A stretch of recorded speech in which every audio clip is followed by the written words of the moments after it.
6 വയസ്സുകാരനെ ക്രൂരമായി കൊലപ്പെടുത്തിയ സംഭവത്തിൽ തൃശൂർ മാളയിൽ അണപൊട്ടി ജനരോഷം.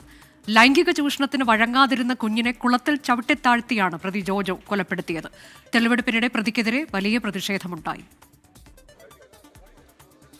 എന്തിനു കൊലപ്പെടുത്തി, എങ്ങനെ കൊലപ്പെടുത്തി, കാര്യങ്ങളെല്ലാം പ്രതി ജോജോ തന്നെ തെളിവെടുപ്പിനിടെ പോലീസിനോട് തുറന്നു പറഞ്ഞു. പിടിപ്പിക്കാൻ ശ്രമിക്കുന്ന പോലെ എനിക്ക് ദേഷ്യം കയറിയപ്പോ ഞാൻ നേരെ തട്ടിട്ടു. കയറി വന്നു, പിന്നെയും തട്ടിയിട്ടു, പിന്നെയും കയറി വന്നു, പിന്നെയും തട്ടിട്ട് ഞാൻ പോയി. അവനെന്താ ചെയ്തത്? അവനോട് കിടന്ന് അവൻ താന്നുപോയാ? അപ്പൊ നീ എന്ത് ചെയ്തു? താന്നുപോയിപ്പോ ഞാൻ കണ്ടു പോയി. ഭാവമാറ്റമില്ലാതെ പ്രതി. പിഞ്ചോമനയുടെ കൊലപാതകം ഉൾക്കൊള്ളാനാവാതെ നാട്ടുകാർ.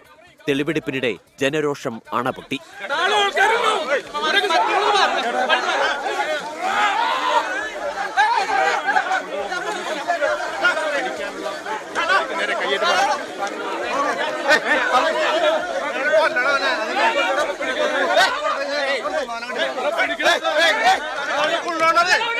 ജോജോയ്ക്ക് നേരെ പാഞ്ഞെടുത്ത ജനക്കൂട്ടത്തെ നിയന്ത്രിക്കാൻ പോലീസ് പണിപ്പെട്ടു.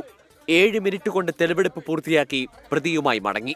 കോടതിയിൽ ഹാജരാക്കിയ ജോജോയെ 14 ദിവസത്തേക്ക് റിമാൻഡ് ചെയ്തു. കുട്ടിയുടെ സംസ്കാര ചടങ്ങുകളും പൂർത്തിയായി. 24 തൃശൂർ.